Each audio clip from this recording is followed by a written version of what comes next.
하나님과 인간이라는 제목을 가지고 21번째 말씀을 전하고자 합니다. 모든 사람에게 동일하게 부어주시는 하나님의 은혜를 간직하지 못하는 인간들의 약한 의지와 강한 의지가 선과 악의 자리를 결정하는 것입니다. 처음부터 그 사람은 태어날부터 악했고 저 사람은 태어날 때부터 착한 사람이야 라는 것이 아니라 그 사람이 하나님의 은혜를 지켰느냐 지키지 못했느냐에 따라서 그 사람은 선한 자리에 앉을 수도 있고 악한 자리에 앉을 수도 있습니다.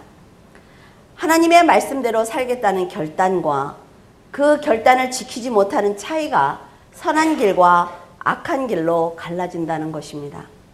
물론 인간은 악한 본성 때문에 넘어지기도 합니다. 그러나 성도들은 선한 삶을 살기 위해서 노력하고 애써야 한단 말이죠. 만약 믿음의 삶을 살기로 결단을 했다면 하나님의 은혜가 더 충만할 수 있도록 간구하셔야만 합니다. 왜냐하면 사람은 자기가 결심했다고 되는 것이 아니기 때문에 그렇습니다. 사울은 다윗 때문에 나라를 구했습니다. 그럼에도 불구하고 여인들의 칭찬 한마디에 다윗을 죽이겠다라고 결심을 합니다. 딸 미갈이 다윗을 사랑하는 것을 알면서도 죽이려는 시도는 계속되었어요.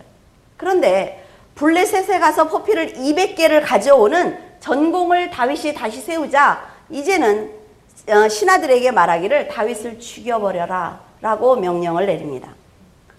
인간이 자기의 감정을 다스리지 못하면 결국 귀중한 생명을 죽이는 자리까지 갑니다. 늘 말씀을 드리죠. 혈기를 다스리지 못하고 내가 악한 생각을 다스리지 못하면 죽어야 끝난단 말이에요. 인간이 가는 그 마지막 자리는 바로 살인입니다. 사울은 자신을 왕으로 세워주신 하나님께서 계신다는 것을 잊었어요. 그래서 자기 위에 누구도 서면 안 되는 것입니다. 하나님께서 정말 연약한 그를 불러서 왕으로 세워주셨잖아요. 그런데 다윗이 전공을 세우는 그 꼴을 못 보는 거죠. 그리고 나는 항상 위에 있어야 되는 거예요. 아버지가 다윗을 죽이라는 명령을 내리자 요나단은 다윗에게 은밀한 곳에 숨어 있어라 라고 알려줍니다. 여러분은 감정의 변화가 심한 사울과 한결같은 요나단을 보면서 어떤 사람이 하나님께 죄를 짓는지 아실 수 있을 거예요. 내가 이렇게 하면 죄를 짓습니까? 저렇게 하면 죄를 짓습니까? 물을 게 아니라 지금 우리가 사울이 하는 행동과 요나단이 하는 행동을 보면 알 수 있단 말이죠. 감정의 변화가 심한 사람은 혈기가 많습니다. 반드시 혈기로 이어져요. 그렇기 때문에 하나님의 눈으로 세상을 보는 훈련이 아주 필요합니다. 하나님의 눈으로 세상을 보면 당장 이렇게 눈앞에 일어나는 일에 대해서 절대로 움직이지 않는단 말이죠. 하나님께서 나를 왜 이 자리에 세우셨는지, 나에게 지금 이 일이 왜 일어났는지 고민하기 시작을 해요. 그래서 멀리 보기 때문에 그렇게 왔다 갔다 하지 않습니다. 요나단처럼 침착한 사람은 전후 사정을 살펴요. 그런 다음에 행동으로 옮기기 때문에 쉽게 죄를 짓지 않습니다. 요나단은 아버지께 살인죄를 짓지 말라고 설득을 했어요. 다윗은 생명을 다해서 여호와께서 이스라엘의 큰 구원을 이룰 수 있도록 자신의 생명을 드린 사람이다. 그러니까 다윗을 죽여서는 안 됩니다 라고 간구를 했습니다. 만약 다윗을 죽인다면 그것은 곧 하나님의 원수가 되는 길입니다 라고 말한 거죠. 신명기 19장 10절에 내 하나님 여호와께서 내게 기업으로 주시는 땅에서 무죄한 피를 흘리지 말라. 이같이 하면 그의 피가 내게로 돌아가지 아니하리라. 요나단이 사울에게 무죄한 자의 피를 흘리지 말라고 한 것은 다윗을 죽이면 하나님께서 아버지를 용서하지 않을 걸 알기 때문에 한 말입니다. 하나님께서 무죄한 자를 모함하거나 살인하는 것을 용서하지 않아요. 그러니까 그 죄의 값을 반드시 묻는다는 것을 아니까 아버지를 지금 말리는 것입니다. 여러분도 문제를 만났을 때 혈기가 난다면 그 감정을 조절하지 못해서 나온 것인지, 내가 지금 이 혈기가 아니면 상대방의 약한 면을 책망하기 위해서 내가 지금 하나님의 마음으로 분노하고 있는지 잘 살펴보셔야 합니다. 내가 내 생각으로 혈기를 내고 분노하고 있다면 빨리 회개해야 된단 말이죠. 그래야 실수하지 않아요. 그리고 아무리 억울한 문제를 만나더라도 여러분의 그 아픔까지도 하나님께 맡기셔야만 합니다. 그러면 하나님께서는 그 선한 싸움을 지켜주시기 위해서 대신 싸워주신단 말이죠. 항상 여러분 하나님을 내 편으로 만들어야 돼요. 나는 교회를 다니니까, 나는 하나님께 기도하고 있으니까, 나는 하나님을 믿고 있으니까 하나님은 내 편일 것이다. 천만에요. 하나님은 그런 분이 아니라 말이죠. 내가 날마다 하나님을 내 편으로 만들기 위해서 얼마나 노력을 하고 있는지, 그리고 하나님께 나의 믿음을 보여드리고 있는지, 그런 삶을 살아야 되는 거예요. 지금 요나단의 간곡한 말을 들은 사울은 여호와의 이름으로 맹세를 합니다. 그래, 내가 절대로 다윗을 죽이지 않을게 라고 약속을 해요. 사울은 자신이 하나님과 다윗에게 얼마나 큰 잘못을 저지르고 있는지 깨달았습니다. 그리고 진심으로 뉘우쳤어요. 잘 들으셔야 돼요. 그런데요, 우리가 알고 있는 사울은 어떻습니까? 다시 변했죠. 그 이유는 온전히 변화받지 못한 심령에서 나오는 인간의 약속은 무덤 속에서 나오는 썩은 냄새와 같은 것입니다. 아무리 무덤을 겉을 회칠할지라도 무덤 안을 변화시킬 수 없어요. 그런 것처럼 말씀으로 거듭나지 못한 자의 약속은 결국 변질되는 것입니다. 그래, 내가 하나님의 말씀대로 살아볼 거야, 난 정말 잘해볼 거야 해도 내 안에서부터 말씀으로 변화받지 못하면 똑같이 행동한단 말이죠. 자, 10절에 사울은 단창으로 다윗을 또 죽이려고 했지만 다윗이 피하는 바람에 벽에 창이 박혔고 다윗은 도망을 했어요. 하나님의 이름을 걸고 맹세까지 했던 사울입니다. 그런데 그 사울은 혈기를 이기지 못하고 다시 다윗을 향해서 창을 던진 것입니다. 혹시 여러분도 문제를 만날 때마다 하나님의 이름으로 맹세하지 않습니까? 절대로 죄를 짓지 않겠다. 내가 하나님의 이름을 걸고 정말 맹세한다. 정말 내가 내일부터는, 내가 이따부터는 정말로 하나님의 이름으로 나는 이 행동을 하지 않을 거야 라고 맹세하셨을 거예요. 근데 어떻습니까? 쉽게 어긴다 말이죠. 육신이 연약해서 어쩔 수 없었다는 거예요. 내가 지금까지 살아온 시간이 그랬기 때문에 어쩔 수 없다는 겁니다. 그렇지 않습니까, 여러분? 저는 이 설교를 쓰면서 많이 회개를 했어요. 이것이 제가 날마다 하는 말이 아닐까. 내가 육신이 연약해서 하나님께 날마다 잘하겠습니다, 잘하겠습니다 약속을 해놓고 어때요? 그런데 우리는 하나님의 이름으로 약속을 해놓고 쉽게 어기지만 하나님께서는 반드시 그 죄를 물으실 것입니다. 우리는 살아가면서 사람뿐 아니라 하나님께도 수없이 약속을 하고 그 약속을 지키지 않는 것을 아무렇지도 않게 생각을 해요. 그리고 그냥 살아가요. 왜? 내일부터 하면 되니까. 이것이 얼마나 하나님께 두려운 죄를 짓는 것인지 관심이 없기 때문에 우리는 이런 행동을 하는 것입니다. 그리고 사람들은 행복의 기준이 항상 나 아닌 다른 사람이에요. 여러분, 내가 지금 있는 이 시간이 행복하면 행복한 겁니다. 내가 옆에 있는 사람 때문에 행복하면 행복한 거예요. 그런데 우리는 어때요? 다른 사람들의 성공을 자기 불행으로 받아들여요. 그렇기 때문에 지금까지 막 너무 행복해요, 막 신나요 이러고 나갔어요. 문 밖을 탁 나왔는데 옆집 아줌마가 아유 정말 우리 집에 이렇게 좋은 일이 생겼어. 뭐 어때요? 갑자기 화가 나. 문을 탁 닫고 들어오면서 갑자기 불행해지는 거야. 그날 그 시간부터. 내 행복은 그냥 내 행복이에요. 그런데 다른 사람의 행복과 내 행복을 비교하면서 불행해진단 말이에요. 심한 경우에는 아무 상관도 없는 그 사람을 공격의 대상으로 생각을 합니다. 그리고 미움을 주체하지 못해요. 삐뚤어진 마음이 그의 성공을 함께 축하하지 못하는 거예요. 성공을 향한 강박관념과 피해의식이 자신을 괴롭히고 있는 것입니다. 여러분은 곁에 있는 믿음의 형제들이 좋은 일이 생기면 마음껏 축하해 주세요. 그리고 위로해야 될 일이 있으면 진심을 다해서 위로해 주세요. 왜냐하면 그것이 언젠가 내가 받을 복이란 말이죠. 이런 심령을 가진 자는 하나님께서 축복하십니다. 위로해 주세요.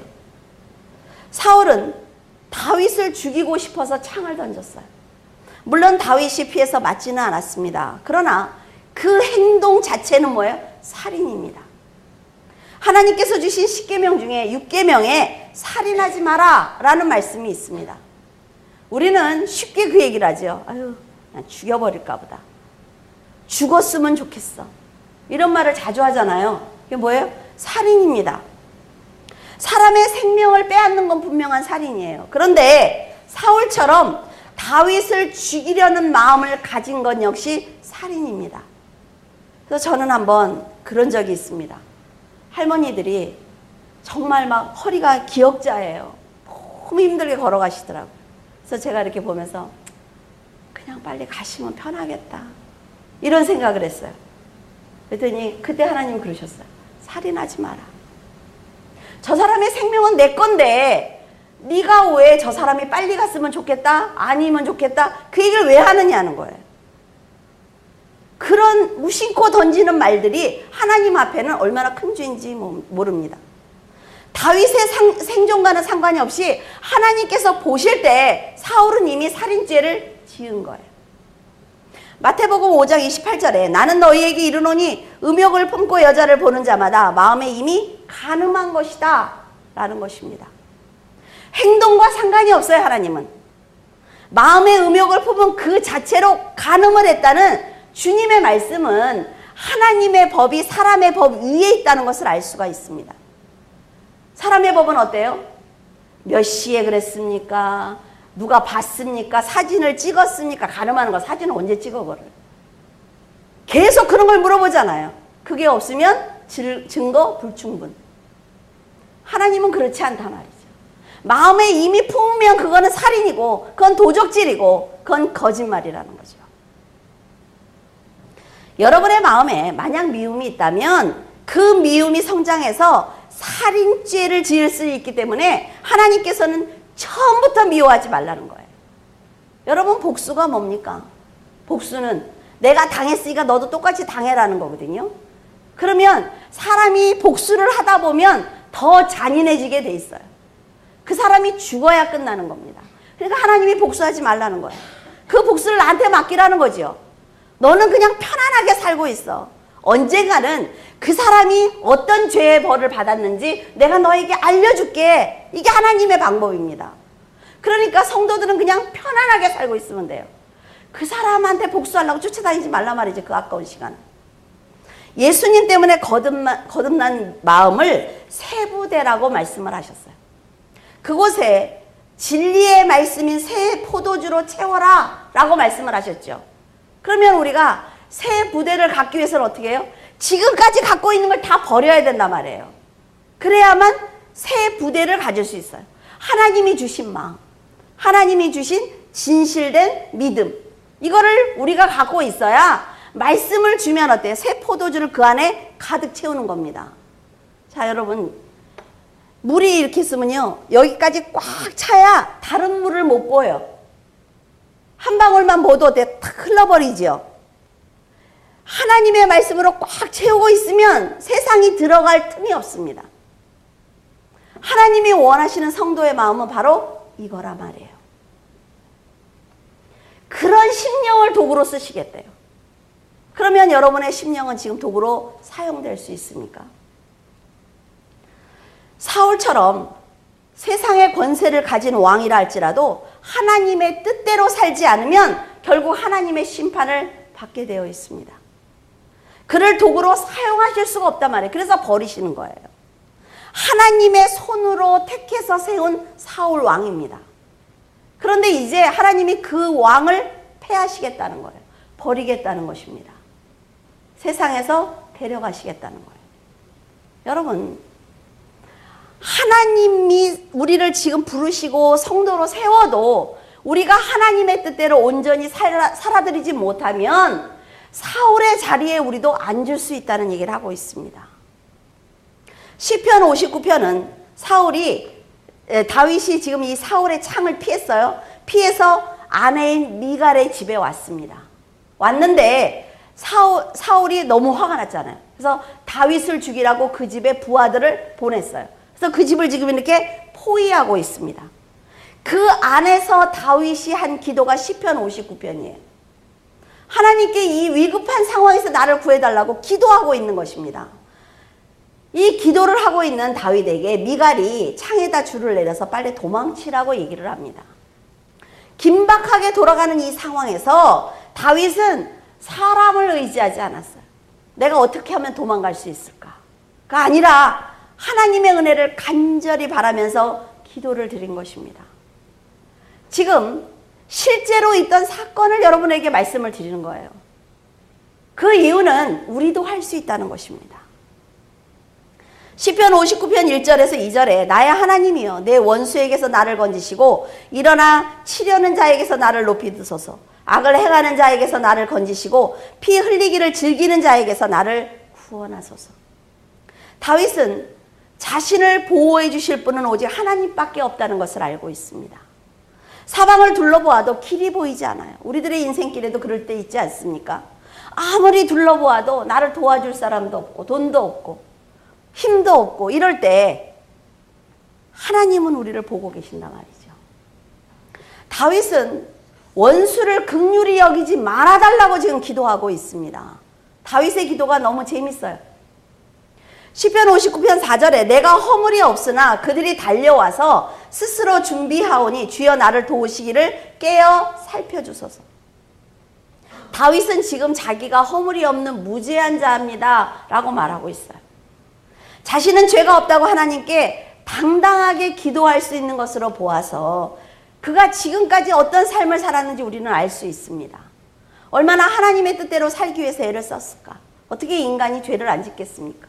그런데 자기를 사랑하시는, 자기를 일방적으로 은혜로 이끌어주시는 그 하나님 앞에 저는 죄가 없습니다. 지금 사울을 긍휼히 여기지 말아달라고 이렇게 기도하고 있단 말이죠. 하나님의 뜻대로 살기 위해서 다윗이 얼마나 노력을 했는지 하나님께서 아시기 때문에 다윗은 원수는 용서하지 말고 나는 건져달라고 기도하는 거예요. 그래서 여러분이 늘 믿음의 삶을 살아내는 것이 너무나 중요합니다. 하나님께 간절히 이런 기도를 우리가 드려야 되잖아요. 그렇죠? 맨날 앉으면 하나님 저 사람도 죄가 있고 저도 죄가 있지만 그래도 저는 이번만 구해주시면 다음엔 안 할게요. 우리 기도가 이렇게 돼서는 안 된단 말이에요. 이런 기도를 드렸을 때 다윗은 긍휼하심을 받았습니다. 이처럼 세상의 모든 문제는 거대한 파도처럼 갑자기 밀려와요.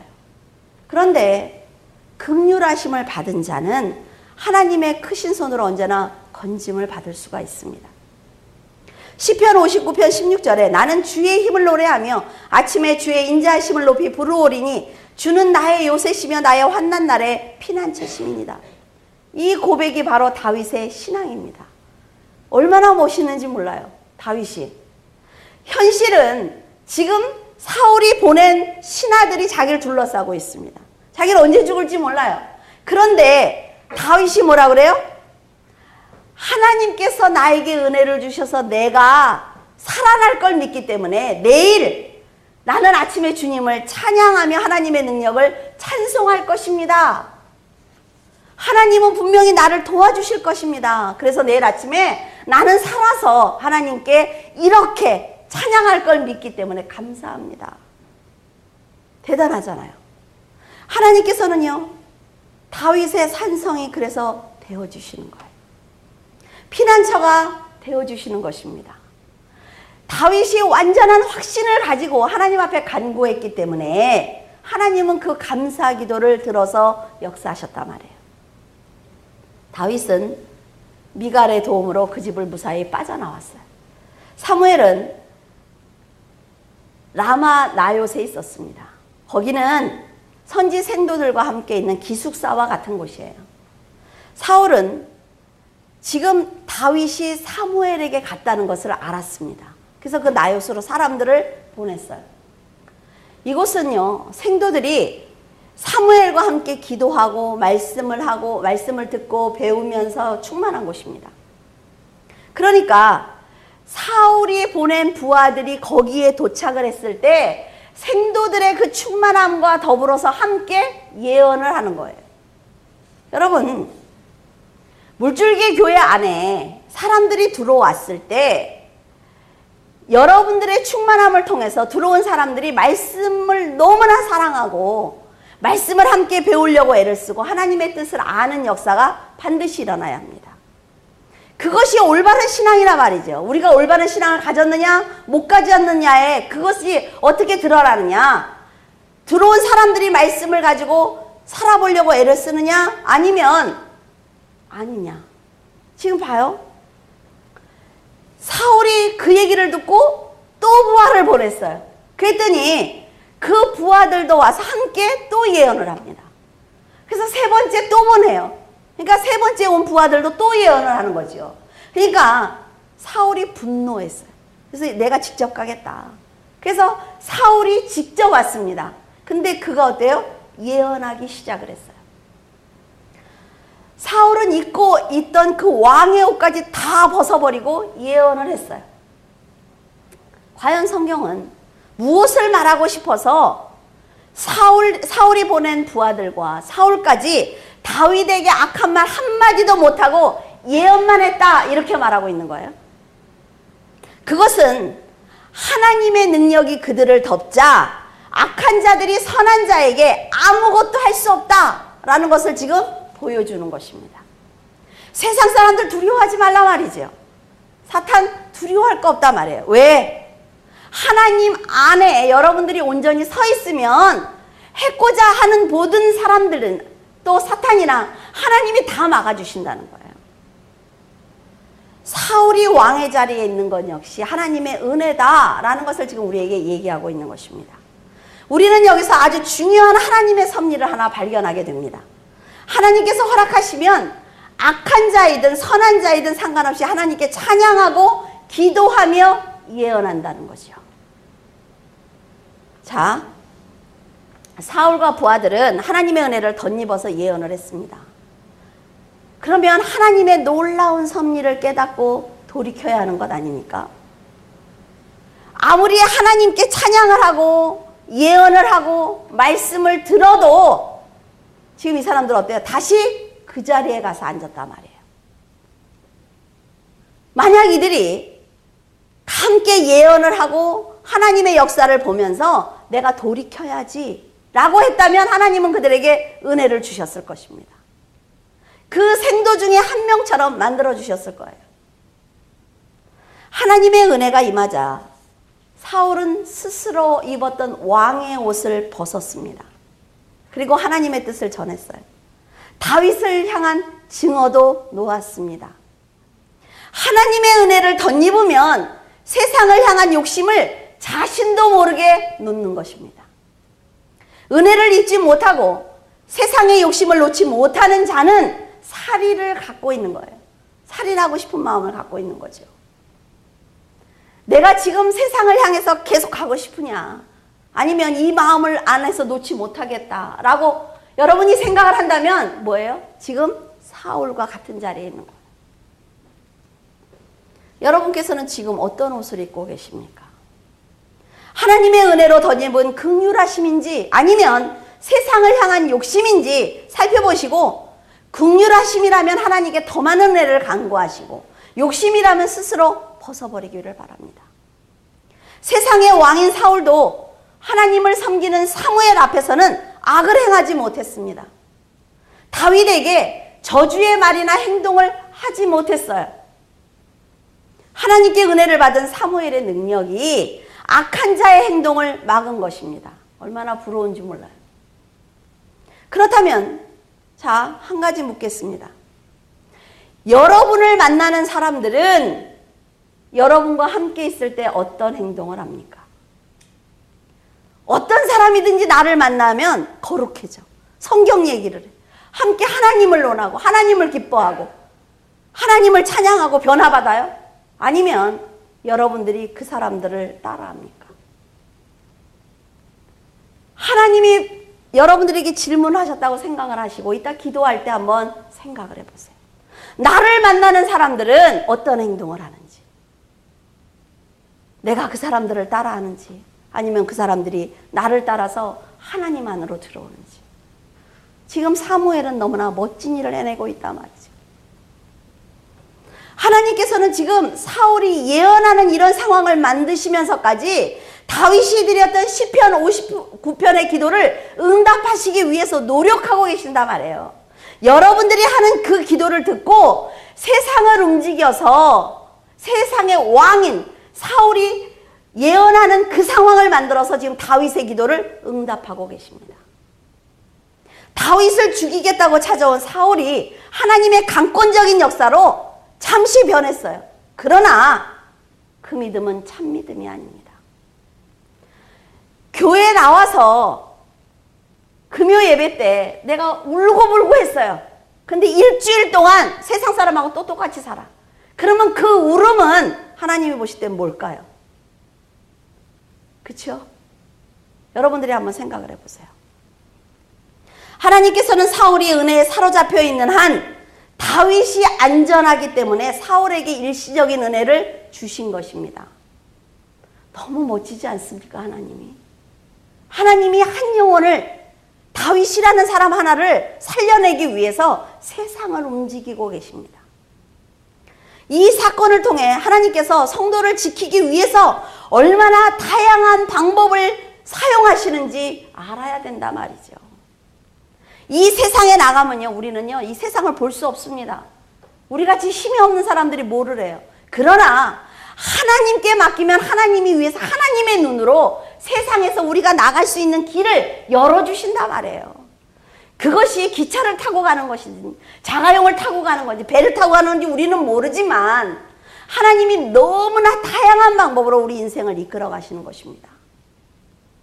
성도들이 너무나 쉽게 말하는 은혜, 성령, 믿음, 영생, 구원, 이런 것들이 얼마나 귀한 것인지 알아야 된단 말이죠.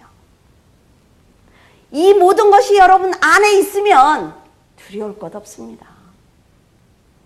여러분의 믿음이 다윗을 구하기 위해서 사울처럼 잠깐 입은 은혜가 아니라는 것이 얼마나 다행입니까? 얼마나 감사해요. 여러분, 이 사랑을 영원히 보존하기 위해서 늘 선한 자리에 서시기를 예수 그리스도 이름으로 축원을 드립니다. 기도하겠습니다. 살아서 역사하신 하나님, 은혜를 감사를 드립니다.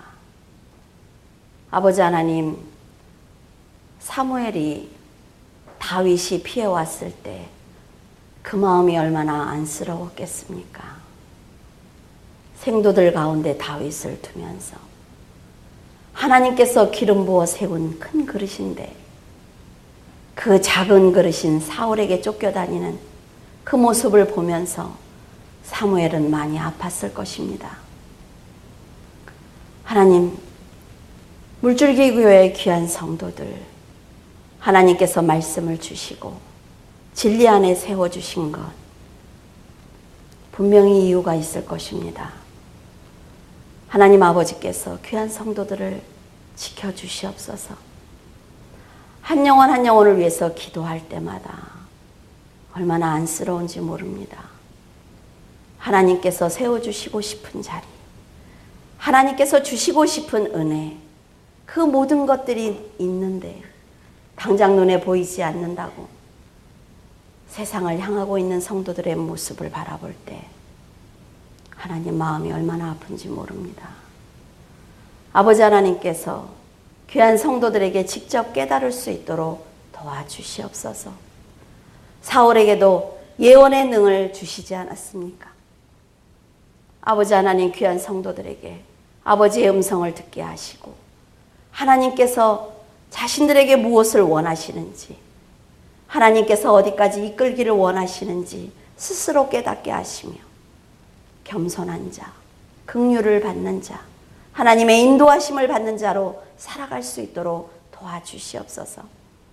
아버지 하나님, 성도들의 간절한 기도를 들으시고 다윗의 기도를 응답하신 것처럼 세상을 움직여 성도들이 나아갈 길을 열어주시옵소서. 주님께서 함께 하심을 감사하며 우리 주 예수 그리스도 이름으로 기도드립니다. 아멘.